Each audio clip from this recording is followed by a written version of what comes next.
सत्य समाचार, तटस्थ समाचार, समाज बदल्ने हाम्रो अभियान। नमस्कार, यो हो टाइम समाचार। म वीरेन्द्र मन। सुरु गरौं कोरोना सम्बन्धी प्रसंगबाट। शनिबार कोरोना संक्रमणबाट थप 16 जनाको ज्यान गएको छ। शनिबार पछिल्लो 24 घण्टामा 16 संक्रमणका कारण 16 जनाको ज्यान गएसँगै नेपालमा कोरोना संक्रमणका कारण ज्यान गुमाउनेको संख्या 11,651 जना पुगेको छ। स्वास्थ्य तथा जनसंख्या मन्त्रालयले जनाएको छ। त्यस्तै पछिल्लो 24 घण्टामा 10,254 जनामा कोरोना संक्रमणको पुष्टि भएको छ। पीसीआर र एन्टिजेन गरी 20,187 जनाको नमुना परीक्षण गर्दा 50.97% अर्थात् 10,254 जनामा कोरोना भाइरस संक्रमणको पुष्टि भएको स्वास्थ्य मन्त्रालयले जनाएको छ। त्यस्तै पछिल्लो 24 घण्टामा 708 जना निको भएका छन्। यो सहित कोरोना संक्रमण मुक्त हुनेको संख्या 8,20,283 जना पुगेको छ। अहिले नेपालमा 72,862 जना कोरोना भाइरस सक्रिय संक्रमित रहेका छन्। यसैबीच पछिल्लो 24 घण्टामा 1,96,857 जनाले कोरोना विरुद्धको खोप लगाएका छन्। मध्य प्रदेशकै प्रमुख कार्यालय हो मुख्यमन्त्री तथा मन्त्री परिषदको कार्यालय, जहाँबाट प्रदेश सञ्चालन भइरहेको छ। कार्यालयमा कर्मचारीको अवस्था दयनीय छ। कर्मचारी अभावमा मुख्यमन्त्री कार्यालय अनिर्णय बन्दी जस्तै बनेको छ। दत्ता चलानी लगायतका सामान्य काम बाहेकका प्रभावित भएको कार्यालयका निमित्त प्रमुख सचिव मेघ बहादुर मगरातीले बताउनुभयो। कैबिनेट बैठक, आर्थिक अनुगमन, कर्मचारी सरुवा, गम्भीर प्रकृतिका बिरामीलाई राहत वितरण लगायतका कामकाज 1 हप्तादेखि पूर्ण रूपमा ठप्प छ।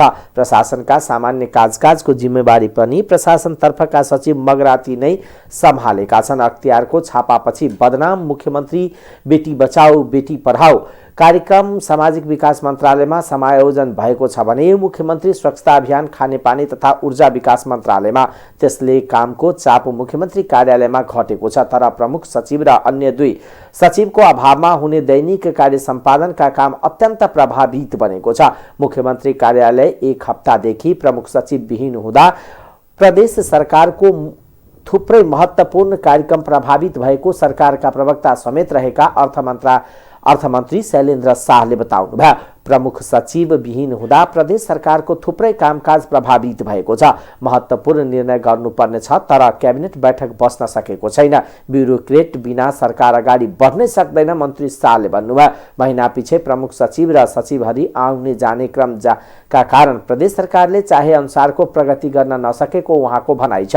अन्य प्रदेशको तुलनामा यहाँ थुप्रै सेवा सुविधा, मान सम्मान, सुरक्षा हुँदा पनि सचिवहरू आउनै नमानेको मन्त्री शाहको गुनासो छ। प्रमुख सचिवमा कृष्ण बहादुर राउत आउने कुरा छ, तर उनी आउन नमानेको हामीले सुन्नमा आएको छ, मन्त्री शाहले सुनाउनुभयो। यहाँका सचिवहरूको लागि थुप्रै सुविधा छ। शान्ति सुरक्षाको अवस्था राम्रो छ, मान सम्मान छ, तर किन होला यहाँ बस्न चाहदैन, आउन समेत मानिरहेका छैनन्। सचिवहरू नटिक्दा प्रदेश सरकारको कामकाज प्रभावित हुने गरेको प्राय मुख्यमन्त्री र मन्त्रीहरू सार्वजनिक रूपमै गुनासो पोख्ने गरेका छन्। सर्लाहीको बागमती पुलमा मोटरसाइकल टिप्परमा ठोकिँदा 1 युवकको ज्यान गएको छ। ज्यान जानेमा सर्लाहीको हरिवन नगरपालिका 5 घुरकौली घर भएका करिब 34 वर्षीय सुनिल बमजन रहेका छन्। शुक्रबार राति पूर्व पश्चिम राजमार्ग अन्तर्गत बागमती नगरपालिका 12 स्थित बागमती पुलमा मोटरसाइकल टिप्परमा ठोकिँदा उनको मृत्यु भएको प्रहरीले जनाएको छ। प्रहरीका अनुसार पूर्वबाट पश्चिम आउँदै गरेको बमजन सवार 9294 प 5908 नम्बरको मोटरसाइकल सोही दिशातर्फ जाँदै गरेको ना 7 ख 8300 नम्बरको टिप्परमा ठोकिँदा घटना भएको हो। दुर्घटनामा गम्भीर घाइते भएका बमजमलाई उपचारका लागि अस्पताल लैजाँदै गर्दा रौतहटको चन्द्रपुर पुगेपछि मृत्यु भएको जिल्ला प्रहरी कार्यालय सर्लाहीले जनाएको छ। मृतक बमजम सर्लाहीका माओवादी निकट युवा संगठन YCL का नेता थिए। सरकारले 7 वटै प्रदेशमा सिटामोल वितरण गरेको जनाएको छ। सबै प्रदेशमा गरी 1,33,42,000 ट्याब्लेट सिटामोल वितरण गरिएको स्वास्थ्य तथा जनसंख्या मन्त्रालयले जनाएको छ। केन्द्रीय मेडिकल स्टोर 12बाट प्रदेश 1 को प्रदेश स्वास्थ्य आपूर्ति व्यवस्था केन्द्र विराटनगरलाई 27,64,000, प्रदेश स्वास्थ्य आपूर्ति व्यवस्थापन केन्द्र धनुषालाई 21,30,000, प्रदेश स्वास्थ्य आपूर्ति व्यवस्थापन केन्द्र हेटौडालाई 10,98,000 ट्याब्लेट सिटामोल पठाइएको स्वास्थ्य मन्त्रालयको दावी छ। गण्डकी प्रदेश स्वास्थ्य आपूर्ति व्यवस्थापन व्यवस्थापन केन्द्र पोखरालाई 18 लाख, लुम्बिनी प्रदेश स्वास्थ्य आपूर्ति व्यवस्थापन केन्द्र बुटवललाई 27,30,000, प्रदेश स्वास्थ्य आपूर्ति व्यवस्था केन्द्र नेपालगञ्ज र कर्णाली प्रदेशलाई समेत गरी 10,20,000 र सुदूरपश्चिम प्रदेश स्वास्थ्य आपूर्ति व्यवस्था केन्द्र धनगढीलाई 18 लाख ट्याब्लेट सिटामोल वितरण भएको छ। 1,33,42,000 ट्याब्लेट वितरण गरेर 11,58,000 सिटामोल मौजाद रहेको मन्त्रालयले जनाएको छ। यसअघि काठमाडौँ उपत्यका लगायतका देशका मुख्य शहरमा सिटामोल अभावको गुनासो आएको थियो, तर सरकारले सिटामोल सहित अन्य औषधि निरन्तर आपूर्ति भएकोले कुनै पनि अभाव नरहेको र सिञ्चित नगर्न नागरिकलाई आग्रह गरेको छ। नेपाली कांग्रेसका महामन्त्री विष्णुप्रकाश शर्माले हिंसात्मक अभिव्यक्ति दिने भौतिक पूर्वाधार तथा यातायात मन्त्री रेणु कुमारी यादवलाई पदमुक्त गर्न माग गरेको छ। महामन्त्री शर्माले मन्त्रीको गैर जिम्मेवार अभिव्यक्तिको उपरको 3वटा विकल्प रहेको पनि बताउनु भएको छ। उहाँले शनिबार बिहान सामाजिक सञ्जालमा पोस्ट लेख्दै मन्त्री यादवले भूल स्वीकार गर्दै क्षमा याचना गर्नुपर्ने वा सम्बन्धित दलले पहल कदमी लिँदै राजीनामा गर्न लगाउने वा प्रधानमन्त्रीले पदीय मर्यादा विपरीत अभिव्यक्ति दिएको ठहर गर्दै पदमुक्त गर्नुपर्ने बताउनु भएको छ। जनता समाजवादी पार्टीकी नेत्री समेत रहेकी मन्त्री यादवले रौतहटमा गएको बुधबार बलिदानी दिवसको अवसरमा आयोजित सार्वजनिक कार्यक्रमलाई सम्बोधन गर्दै जनमत पार्टीका अध्यक्ष डाक्टर सीके राउतको ज्यान लिने धम्की दिएकी थिइन्। मन्त्री यादवले फोरमको नेतृत्वमा गौर हत्याकाण्ड भएको स्वीकार्दै राउतलाई पनि सोही शैलीमा हत्या गर्ने कार्यकर्तालाई अभिव्यक्ति दिएकी थिइन्, जसको कारणले उनको चौतर्फी चरको आलोचना भइरहेको छ। पदमुक्त गर्न सरकारमाथि दबाव बढेको छ। नेपाली कांग्रेसका नेता प्रकाशमान सिंहले स्थानीय तहदेखि संघीय संसदसम्म निर्वाचनहरू समयमै हुनुपर्ने बताउनु भएको छ। चक्सीबारी स्थित आफ्नै निवासमा शनिबार डाक्टर मीता सिंहको पुस्तक द स्ट्रगल अफ गणेश मान सिंहको लोकार्पणपछि पत्रकारहरूले राखेको जिज्ञासामा स्थानीय तहदेखि संघीय संसदसम्मको निर्वाचनहरू समयमै हुनुपर्ने बताउनुभयो। संविधानको भावना र मर्मानुसार सबै चल्नुपर्नेमा जोड दिँदै नेता सिंहले स्थानीय तहको निर्वाचन संविधान बमोजिम हुनुपर्ने बताउनुभयो। संविधानको भावना र मर्मानुसार शासन व्यवस्था सञ्चालन गर्नुपर्ने 5 दलीय गठबन्धन सरकारको सबैभन्दा महत्त्वपूर्ण कार्य भएको उहाँको भनाइ थियो। र त्यो संविधानको भावना र मर्म अनुरूप सबै चाहिँ चल्नु चाहिँ पर्छ हैन। र चाहिँ गाइडलाइन भनेको के त भन्दाखेरि कन्स्टिट्युसनले नि सबैलाई गर्छ। अब चाहिँ भनौँ न हाम्रो चाहिँ संविधान अब चाहिँ संविधानको अनुसार बनेको चाहिँ ऐन कानुनले चाहिँ हामीले सबैलाई चाहिँ गाइड गर्छ नि त हैन। त्यो गाइड गर्नेमा चाहिँ सबैले चाहिँ त्यही परिधिभित्रै बसेर चाहिँ आफ्नो चाहिँ गतिविधि गर्दाखेरि राम्रो हुन्छ भन्ने हो। संविधानको भावना र मर्म बमोजिमै सबै कामहरू चाहिँ हुनु पर्यो। र अहिलेको यो चाहिँ जुन अब डिबेटमा चाहिँ आइरहेको छ नि त, त्यो के त भन्दाखेरि यो चाहिँ स्थानीय निकायको कार्यविधि त 5 वर्षको लागि हो हैन। र चाहिँ कार्यविधि सकेको चाहिँ स्थानीय यो चाहिँ निर्वाचन ऐनले चाहिँ यो 2 महिना अगावै यो चाहिँ स्थानीय निर्वाचन भएको हुनुपर्छ भन्नेमा चाहिँ छ हैन। र कन्स्टिट्युसनले चाहिँ संविधानले चाहिँ के भन्छ भन्दाखेरि कार्यकाल 5 वर्ष हो, तर कार्यकाल सकेको 6 महिनाभित्रमा गर्नुपर्छ भन्नेमा चाहिँ संविधानको कुरा छ। तर अब अहिले आएर चाहिँ के हो भन्दाखेरि यो चाहिँ जुन हामीहरूले यो कन्स्टिट्युसनलाई लेखन गर्दाखेरि नि यो चाहिँ समग्र रूपमा चाहिँ यसको इन टोटालिटी हामीले चाहिँ स्पिरिट चाहिँ बुझेर हामीले चाहिँ काम गर्नुपर्छ। र स्थानीय निकायलाई चाहिँ अब हामीहरूले समयमा चाहिँ गर्दाखेरि र चाहिँ सङ्घीय निर्वाचन पनि समयमा टाइम आएपछि गर्दाखेरि चाहिँ राम्रो हुन्छ। र त्यो अधिवेशन हो, अब चाहिँ स्वस्थ प्रतिस्पर्धा हामीले चाहिँ गऱ्यौँ। अब रिजल्ट आयो, रिजल्ट म्यान्डेटलाई हामी सबैले मान्नुपर्छ हैन। सहभागी भइसकेपछि त रिजल्टलाई त मान्नु पर्यो नि त। खेलको एउटा चाहिँ क्लियर के गरौँ भन्दाखेरि यो मैले चाहिँ दोस्रो राउन्डमा शेरबहादुरजीलाई मैले चाहिँ किन समर्थन गरेको भन्ने कुरा त मैले चाहिँ क्लियरली भनिसकेको छु योभन्दा अगाडि पनि।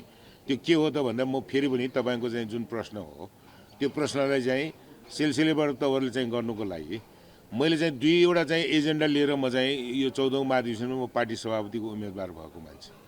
एउटा चाहिँ केन्द्रीय नेतृत्वको चाहिँ परिवर्तन फर्स्ट एजेन्डा। दोस्रो एजेन्डा भनेको पार्टी चाहिँ अब यसरी चाहिँ यो चाहिँ विधि सम्मत नियम सम्मत र संस्थागत रूपमा चाहिँ यदि यो पार्टी चलेन भने पार्टीलाई चाहिँ गाह्रो हुन्छ भन्ने 2टा एजेन्डा। एउटा चाहिँ सेन्ट्रल लिडरसिपको चाहिँ चेन्ज हुनुपर्छ भनेर मैले आवाज दिएर म चाहिँ मुद्दा यो चुनावको चाहिँ मैदानमा उत्रेको हो नि त। तर नेपाली कङ्ग्रेस पार्टी त डेमोक्रेटिक पार्टी हो, देशभरिकै महाधिवेशन प्रतिनिधिहरूले चाहिँ भोटिङ गर्यो। अब मैले भनेको चाहिँ के हो भन्दाखेरि नेतृत्वको चाहिँ परिवर्तन हुनुपर्छ भनेर मुद्दा राखेर म चाहिँ चुनावमा उत्रेँ। मलाई चाहिँ एकदम थर्ड भोट, त्यो पनि एकदम कम भोटमा, र चाहिँ मैले चाहिँ जसलाई चाहिँ रिपिट गर्नु हुँदैन भने त्यसलाई सबभन्दा बढी भोट दिएको त हो नि त।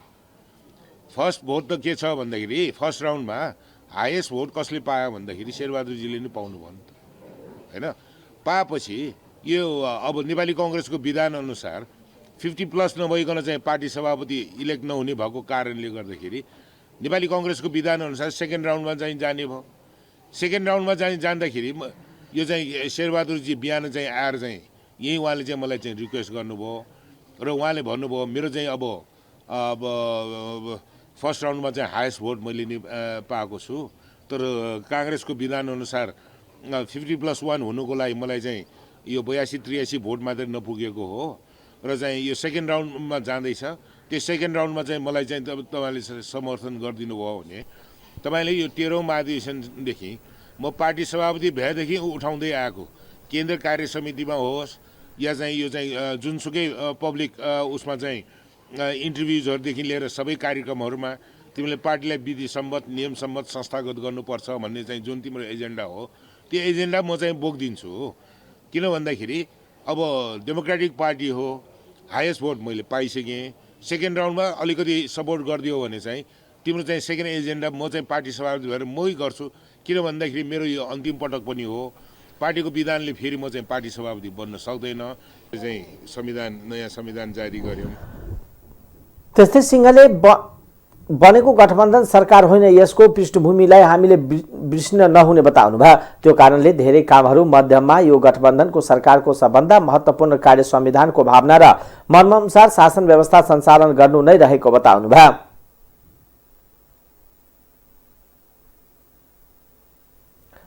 नेकपा माओवादी केन्द्रको पूर्व थाई कमिटी सदस्यहरूको बैठकले कोरोनाको महामारी कम नभएसम्म जनपरिचालनका कामहरू जिम्मा पार्टी अध्यक्षलाई दिने निर्णय गरेको छ। शनिबार पार्टी कार्यालय पेरिस डाँडामा बसेको पूर्व थाई कमिटी सदस्यहरूको बैठकले सो निर्णय गरेको हो। त्यस्तै बैठकमा रहेका संगठनात्मक कामहरू टुङ्ग्याउने जिम्मा पनि पार्टी अध्यक्ष पुष्पकमल दाहाल प्रचण्डलाई दिने निर्णय भएको पनि नेता कृष्णबहादुर महराले जानकारी दिनुभयो। उहाँले बैठकमा एमसीसीको बारेमा चर्को बहस भइरहेकोले त्यसलाई समाधान गर्न पार्टीले एउटा कार्यदल बनाएको र कार्यदलले सुझाव दिएपछि मात्र परिमार्जन सहित अघि बढ्ने कुरा छलफल भएको पनि उहाँले बताउनुभयो। र परामर्शले उद्देश्य साथ यो बैठक बोलाइएको हो। आजको बैठकमा 3टा कुरा ब्रिफिङ गर्नुभयो अध्यक्ष कमरेडले। एउटा चाहिँ बैठक आज बस्ने भन्ने कुरा थियो, केन्द्रीय समितिको बैठक। हामीले यो बैठक तत्काललाई बस्न सम्भव छैन, किनभने यो कोभिड अहिलेको जुन कोभिडको स्थिति छ यो अलिकति चर्को छ। त्यस कारणले कोभिड अलि मत्थर नहुन्जेलसम्म बैठक स्थगित गर्ने, तर तत्काल कामको निमित्त अध्यक्ष कमरेडले कामहरू अगाडि बढाउने, केही तलका सङ्गठनात्मक कामहरू बाँकी छन् भने टुङ्ग्याउने तल प्रदेश जिल्लाहरूले, त्यसपछि केही कामहरू खास गरेर जनपरिचालन कामहरूमा गर्ने निर्देशन दिने अध्यक्ष कमरेडले दिने भन्ने निर्णय गरियो। पहिले यो हामीले सल्लाह दियौँ भनौँ न अध्यक्ष कमरेडलाई। पार्टीको कुरा हो।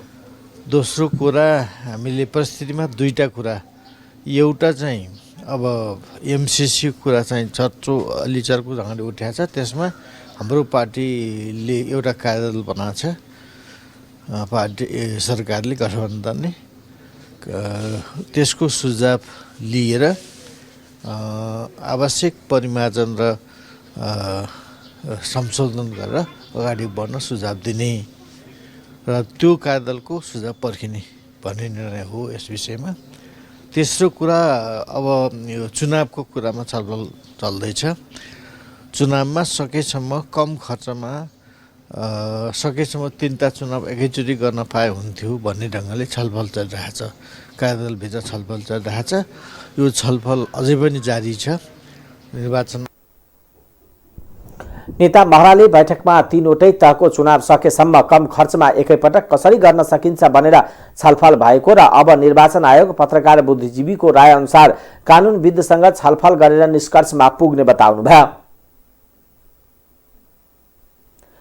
काठमाडौँ, भक्तपुर र ललितपुरमा सञ्चालित सवारी साधनमा शुक्रबार रातिदेखि जोडबिजोड प्रणाली लागू गरिएको छ। काठमाडौँका निमित्त प्रमुख जिल्ला अधिकारी सुप्रभा खनाल ढुङ्गेलको अनुसार अत्यावश्यक सवारी साधनमा जोडबिजोड प्रणाली लागू हुने छैन।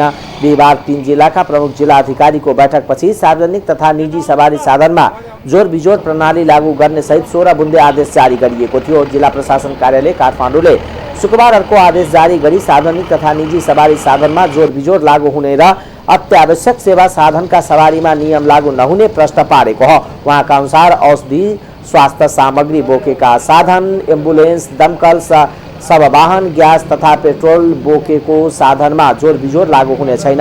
खाद्य, दूध, फलफूल, तरकारी, पानी, अंडा, माछा, मासु, पशुजन, पक्षी, दाना बोक्ने गाडीमा जोडबिजोड लागू हुने छैन।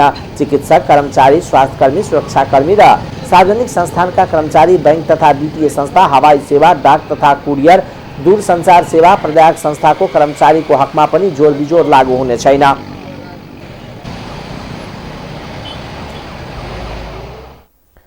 नेपाल भारत सीमानाका बेलहियाबाट संक्रमित भएका पनि निर्विवाद आवत जावत गर्न थालेका छन्। कोरोनाका संक्रमण रोकथाम गर्न सीमानाकामा सामान्य अस्थायी हेल्थ डेस्क र होल्डिङ सेन्टर बनाइए पनि प्रभावकारी नभएका कारण यस्तो समस्या देखिएको स्थानीयवासीले बताएका छन्। नाकामा सामान्य ज्वरो मापन मात्र गरिएको छ। भारतीय बजारमा किनमेल गर्न जाने नेपाली उपभोक्ताका कारण बढी भिडले पनि संक्रमण बढाएको अनुमान गरिएको छ। रूपन्देहीको बेलहिया नाका हुँदै दैनिक कयौं नेपाली भारतीय बजारमा सामान खरिद गर्न जान्छन्। उनीहरूको न कोरोना परीक्षण भएको छ, न उनीहरू स्वयंले स्वास्थ्य मापदण्ड पालन गर्ने गरेका छन्। कोरोना संक्रमण रोकथामका लागि स्थानीय प्रशासनले जारी गरेको आदेश पनि कार्यान्वयन भएको पाइँदैन। भारतीय पर्यटक र भारतमा काम गरेर फर्किने नेपाली बाहेक सामान खरिद गर्न जानेको कोरोना परीक्षण नगरिएकोले संक्रमण फैलिन जोखिम झनै बढाएको बेलहिया हेल्थ डेस्कका स्वास्थ्य संयोजक लाल मोहन चौधरीले बताउनुभयो। पछिल्लो समय बेलहिया नाका हुँदै नेपाल प्रवेश गर्ने भारतीय र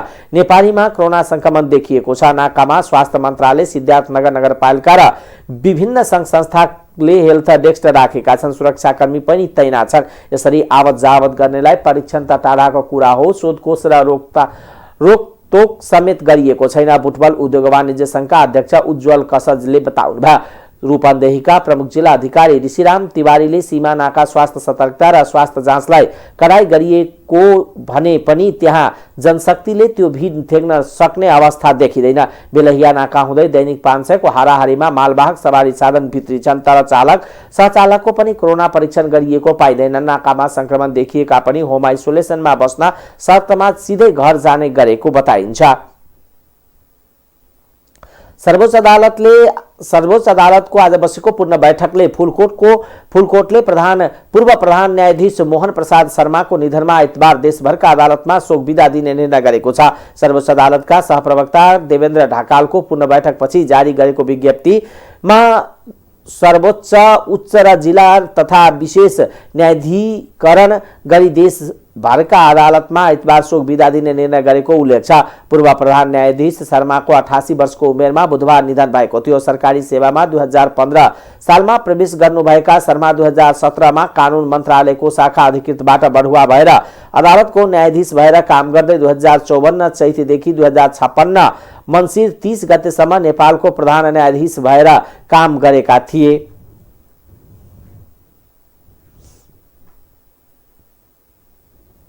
स्वर्गीय शर्माको एक छोरा एक छोरी छन्। सर्वोच्च अदालतको पूर्ण बैठकले पूर्व प्रधान न्यायाधीशको शर्माको निधनप्रति दुःख व्यक्त गर्दै चिर शान्तिको कामना गर्दै शोक संतप्त परिवारजनमा गहिरो संवेदना प्रकट गरेको छ।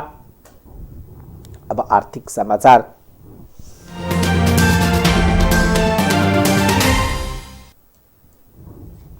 कोभिड-19 महामारीबाट प्रभावित अर्थतन्त्रमा लगानी योग्य पुँजी तरलताको अभाव भएसँगै बैंक तथा वित्तीय संस्थाहरूमा खराब कर्जा बढ्ने संकेत देखिएको छ।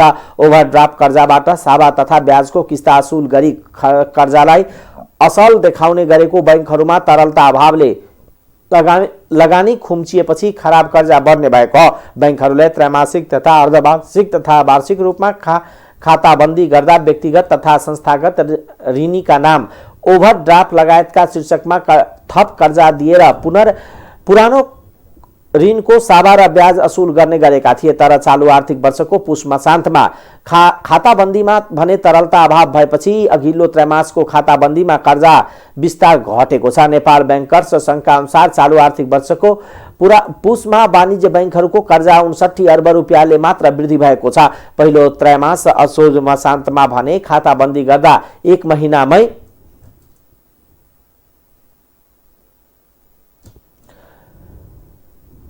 वाणिज्य बैंकले 1 खर्ब 26 रुपियाँ कर्जा लगानी गरेका थिए। बैंकहरूको कर्जा विस्तार प्रभावित भएसँगै पुरानो ऋणको ब्याज र साभा तथा ब्याजको किस्ता EMI असुलीमा प्रभाव पर्न थालेको छ। बैंक तथा वित्तीय संस्थाहरूले ओभरड्राफ्ट मार्फत कर्जाको साभा र ब्याज असुल पर गर्न पाउने व्यवस्था छ। तर बैंकहरूले किस्ता असुल गर्न ओभरड्राफ्टको सीमा भन्दा बढी कर्जा दिन नपाउने व्यवस्था रहेको राष्ट्र बैंकका कार्यकारी निर्देशक देवकुमार ढकालले बताउनुभयो। बैंकहरूले त्रैमासिक वित्तीय विवरण सार्वजनिक गर्ने भएकोले समेत त्यस बेला कर्जालाई राम्रो देखाउन र नाफा बढाउने यो सुविधा प्रयोग गर्ने गरेका छन्। बैंकहरूको कर्जाको तथ्याङ्क हेर्ने हो भने त्रैमासिक खाताबन्दीको समय असोज पुस चैत र असार मसान्तमा कर्जा ह्वात्तै बढ्ने गरेको छ। बैंकहरूले कर्जा स्वास्थ्य देखाउनकै निमित्त नयाँ शीर्षकमा छोटो अवधिमा ऋण दिने भए पनि यसले वित्तीय जोखिम बढाउने भएकोले राष्ट्र बैंक चनाखो हुनुपर्ने पूर्व गभर्नर दिपेन्द्र बहादुर छेत्रीले बताउनुभयो।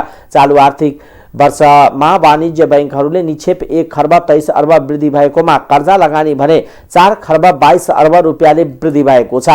राष्ट्र बैंकको तथ्याङ्क हेर्ने हो भने पनि बैंकहरूको कर्जा छोटो अवधि र व्यक्तिगत प्रयोजनमा खर्च गर्न सकिने क्षेत्रमा गरिएको छ। चालु आर्थिक वर्षको मन्सिरसम्म बैंक तथा वित्तीय संस्थाबाट प्रवाहित हुने कर्जा मध्ये ओभरड्राफ्ट 17.2 र डिमान्ड तथा चालू पुँजी कर्जा 5.4% वृद्धि भएको छ। अब अन्तर्राष्ट्रिय समाचार।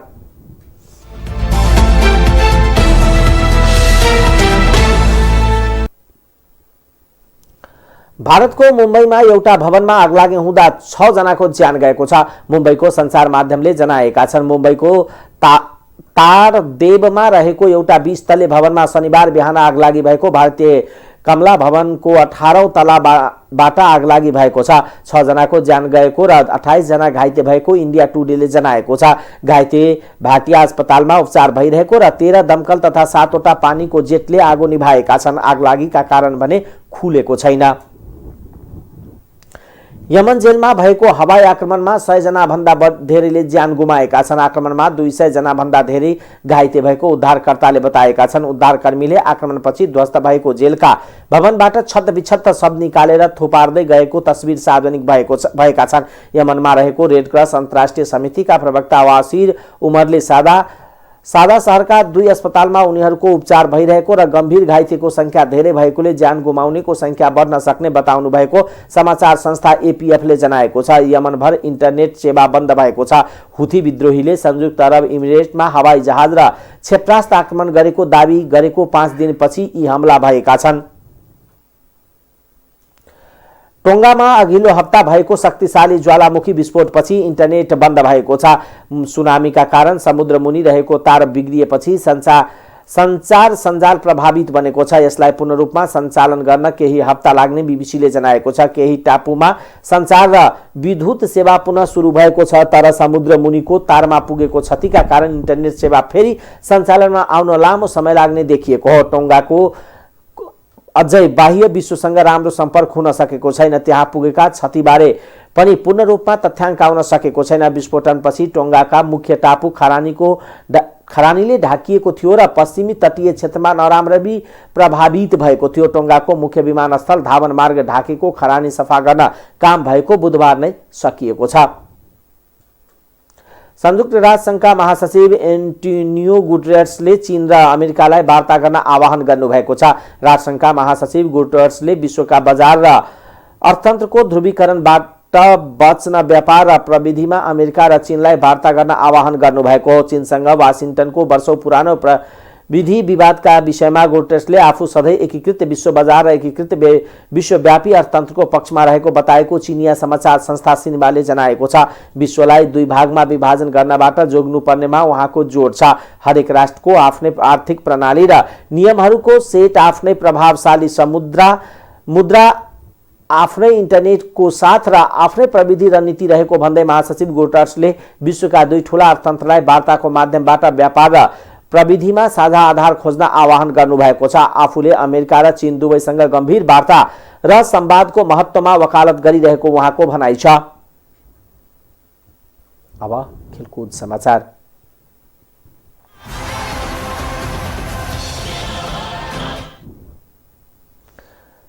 आईपीएल 2022 का लागि हुने खेलाडीको लिलामीका लागि 1214 खेलाडीको नाम दर्ता भएको छ। त्यसमध्ये नेपालमा 15 जना खेलाडी रहेको बीसीसीआई का सचिव जय शाहले जनाएका छन्। बीसीसीआई ले अक्सनमा लिलामका लागि सहभागी हुने खेलाडीको दर्ताको काम जनवरी 20 बाट बन्द गरेको छ। कुल 1214 खेलाडीको नाम दर्ता भएकोमा 896 जना भारतीय र 318 जना विदेशी खेलाडी रहेका छन्। आईपीएल 2022 मा मेगा निलामी हुँदैछ। 10 वटा टिमले खेलाडीहरूका लागि बोली लगाउनेछन्। खेलाडीको सूचीमा 270 क्याम्प, 903 अन क्याम्प र 41 एसोसिएट खेलाडी समावेश छन्। आईपीएल का लागि नेपालका 15, अफगानिस्तानका 20, भुटानका 1, अस्ट्रेलियाका 59, बंगलादेशका 9, आयरल्यान्डका 3, श्रीलङ्काका 36, ओमानका 3, नाम्बियाका 5 लगायतका विभिन्न देशका खेलाडीहरूको नाम दर्ता भएको बीसीसीआईले जनाएको छ। आईपीएलमा यदि प्रत्येक फ्र्यान्चाइजले आफ्नो वाङमा 25 खेलाडी राखेकोमा 217 खेलाडीको बिक्री हुनेछ। त्यसमध्ये 70 जनासम्म विदेशी खेलाडी हुन सक्ने बीसीसीआईले जनाएको छ। सशस्त्र प्रहरीको एपीएफ क्लब आहा रारा गोल्ड कप फुटबलको सेमी फाइनलमा पुगेको छ। पोखरा रङ्गशालामा भएको खेलमा बीवाईएससी यूएसए क्लबलाई 3-1 गोलले हराउँदै एपीएफ अन्तिम चरणमा 4 मा पुगेको छ। 47औं मिनेटमा मिगल फेलावाक्सले गोल गरेर बीवाईएसीलाई अग्रता दिलाए पनि एपीएफ का रवि थिङले 2 तथा आवास लामिछानेले 1 गोल गरेपछि अमेरिकी क्लब पराजित हुन पुग्यो। पोखरामा चलिरहेको 20औं संस्करणको आहा रारा गोल्ड कपमा 10 टोली सहभागी छन्। प्रतियोगिताको विजेता 10,01,000 र उपविजेता टोली 5,01,000 रुपैयाँ प्राप्त गर्नेछ। टाइम्स समाचार अहिलेको लागि यति नै। हेर्दै गर्नुहोला टाइम्स टेलिभिजन। नमस्कार।